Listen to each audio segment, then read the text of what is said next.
अवसर पर supreme court के लायर्स एडवोकेट राजकुमार थोराट साहब, जो इंडियन लीगल प्रोफेशनल एसोसिएशन के राष्ट्रीय अध्यक्ष भी हैं, और संविधान को किस तरह से आज फांसीवादी ताकतों ने नुकसान पहुंचाने का काम किया, क्षति पहुंचाने का काम किया, उस पर विशेष चर्चा हुई।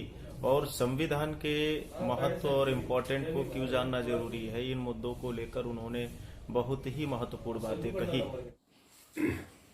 संविधान दिवस की 72 वाली जो वर्षगांठ है, उसके लिए सभी को हम लोग हार्दिक बधाई देते हैं।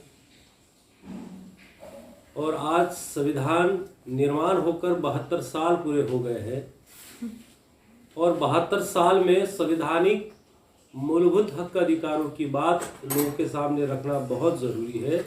इसलिए इस समय कुछ बातें आपके सामने शेयर करना चाहते हैं। देश में भारत के संविधान के अनुसार आर्टिकल 19(1)(a) के तहत भाषण स्वातंत्र्य दिया है, right to speech and expression का स्वातंत्र्य दिया हुआ है।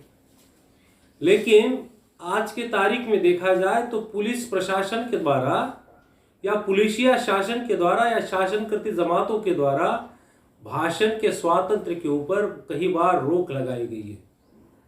कई बार देश में 144 धारा को लागू करके जो हमारा बोलने की आज़ादी है उसको छीना जा रहा है। और जो लोग बोलने का प्रयास करते हैं, अपने भावनाओं को व्यक्त करने का प्रयास किए जाते हैं, उनके ऊपर कई सारे गैर कानूनी देशद्रोह जैसे आरोप लगाए जाते हैं और इस देश में बोलने की आज़ादी छीनी जाती है। केवल यहाँ तक नहीं रुका गया, इस देश में आर्टिकल 21 के तहत सारे लोगों को जीने का अधिकार और वो भी सम्मान की तरह जीने का अधिकार है। लेकिन लॉकडाउन के बाद ऐसी स्थिति देखी गई है, या 2014 के बाद, या इस देश में जब संविधान निर्माण हुआ उसके बाद जो शासन करते लोगों ने इस स्थिति में लाकर खड़ा कर दिया है कि आज भारत के 84% लोग एक समय के खाने के लिए भी मोहताज है। कल परसों में हंगर इंडेक्स पब्लिश हुआ और हंगर इंडेक्स में भारत का जो स्थान है वो 101वां स्थान है, पाकिस्तान से भी नीचे गया हुआ स्थान। और हंगर इंडेक्स ने और हंगर इंडेक्स के द्वारा जो रिपोर्ट पब्लिश हुई है कि भारत में अगर यही स्थिति बनी रही तो भारत के जो आज सबसे ज्यादा नौजवान राष्ट्र कहा जाता है, नौजवानों की संख्या 65% के आसपास है, वो लोग जो है कई सारी बीमारियों को घिर सकते हैं। इस देश में जीने के अधिकार के तहत जो नौकरी करने का, किसी तरह का व्यवसाय करने का जो अधिकार है, इस देश के शासन करने वाले लोगों ने छीन लिया है। इसीलिए इस देश में संवैधानिक व्यवस्था को कायम करना अगर है तो हमें संविधान रक्षा करने वाले, संविधान को समझने वाले वकीलों को अपनी सामाजिक जिम्मेदारी के तौर पर अपने ही देश में संवैधानिक शिक्षा के लिए काम करना होगा। संवैधानिक शिक्षा के लिए काम करने का मतलब होता है कि आप उन मजलूमों के बीच में जाइए, उन गरीबों के बीच में जाइए, उन अनपढ़ों के बीच में जाइए, जिनको संवैधानिक हक और अधिकार क्या है जिनको पता नहीं है, उनको समझाने के लिए उन लोगों के बीच में जाइए कि जिस देश में जो राइट टू वोट और वोट, ये जो आपका अधिकार जो है ईवीएम के द्वारा छीना गया है, उस अधिकार को कैसे वापस लिया जाए, ये ईवीएम्स के द्वारा जो छीना हुआ अधिकार वापस लेने की लड़ाई पुरजोर तरीके से करने के लिए हमको जनसामान्य लोगों में जाना चाहिए। इस देश की जो लोकतंत्र है, लोकतंत्र का सबसे मजबूत पिलर जो है जुडिशरी है, और जुडिशरी में आज सबसे ज्यादा भ्रष्ट आचरण हो रहा है। जो लोग न्याय खरीद नहीं सकते, उनको जीने का भी अधिकार नहीं, ऐसी स्थिति में आए हैं। इसलिए इस लोकतंत्र को मजबूत करने के लिए और जुडिशरी के अंग का भ्रष्टाचार खत्म करने के लिए हम लोगों को इकट्ठा आना चाहिए, मजलूमों को संविधान और न्यायपालिका के समर्थन में खड़ा करना चाहिए। ऐसा खड़ा होने से ही 72वीं वर्षगांठ जो है सही तरीके से हम मना पाएंगे। इस देश में कई सारे कानून आ चुके हैं, जैसे कृषि के लिए कानून आया था, पार्लियामेंट में पास किया था, और पार्लियामेंट में जो लोग बैठे हैं उन लोगों ने इसलिए वापस लिया क्योंकि उनकी राजनीति जो है असफल होने की कगार पर खड़ी हो गई थी। इसी तरह से कई सारे कानून इस देश में लाए गए हैं और एक नया कानून इस देश में लाने का प्रयास किया जा रहा है, वो है धर्मांतर विरोधी कानून।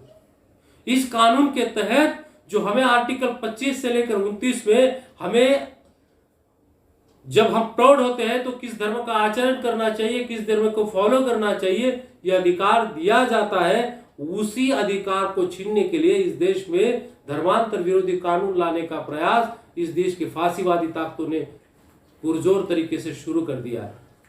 इस देश में जो अभी वैक्सीनेशन सख्ती करने का जो कानून बनाया है या सख्ती करने के लिए जो प्रयास चलाए जा रहे हैं, वो भी हमारे निजता के अधिकार को छीनने का प्रयास है। इस देश में जो हमारा राइट टू लाइफ है, राइट टू लाइफ के तहत हर नागरिक को जीने के लिए रोजगार उत्पन्न करना सरकार की जिम्मेदारी है। सरकार उसके लिए कोई कानून ना बनाते हुए इस देश के प्राइवेटाइजेशन की प्रक्रिया को इस देश में ज्यादा गतिमान तरीके से चला रही है। इसका मतलब है आपके मूलभूत अधिकारों को समाप्त करने का प्रयास किया जा रहा है। इस देश में जो लोग फांसीवादी ताकतों को मदद करते हैं, फाइनेंशियली मदद करते हैं या उनकी बात करते हैं, उनको Y+, Z+ अनेक तरह की सुरक्षा प्रदान की जाती है। लेकिन जो सामान्य लोग हैं, उन लोगों को किसी तरह का भी उनको प्रोटेक्शन नहीं दिया जाता है। और ये प्रोटेक्शन ना देकर इस देश में equality before law, equal protection of the law जो है आर्टिकल 14 का वायलेशन हो रहा है। इस देश में जन्म, जात, लिंग इसके आधार पे भेदभाव नहीं होना चाहिए, ऐसा कहा गया है। लेकिन आज भेदभाव की स्थिति को आप ज्यादा तरीके से देख पा रहे हो। आज भी मुसलमानों का कत्लेआम हो रहा है, आज भी शेड्यूल कास्ट के लोगों का कत्लेआम हो रहा है, आज भी क्रिश्चियनों के चर्च गिराए जा रहे हैं। इतना ही नहीं तो आज अगर आप माल न्यूट्रिशन का, बाल कुपोषण का रेट उठाकर देख लीजिए तो इसमें जो बच्चे पाए जाते हैं वो SC, ST, OBC और धर्म परिवर्तित अल्पसंख्यक के समुदाय के लोग हैं। इस तरह की स्थिति इस देश में हो गई है। ऐसे स्थिति में हमको संविधान बचाने हेतु, संविधान के रक्षा हेतु, हमारे मूलभूत हक अधिकारों के रक्षा हेतु हमें हर गांव में, हर नगर में, हर घर में संविधान दिवस मनाना चाहिए। हर गांव में संविधान का पठन होना चाहिए। हर गांव में संविधान के हक और अधिकार के लिए हम लोगों को बड़े पैमाने पे काम करना चाहिए। इस तरह का संदेश देते हुए मैं पुनश्च आपको 72वें संविधान दिवस की वर्षगांठ की शुभकामनाएं देता हूं और आप संविधान की शिक्षा का प्रचार करेंगे, इस आशा और विश्वास के साथ अपनी बात समाप्त करता हूं। धन्यवाद।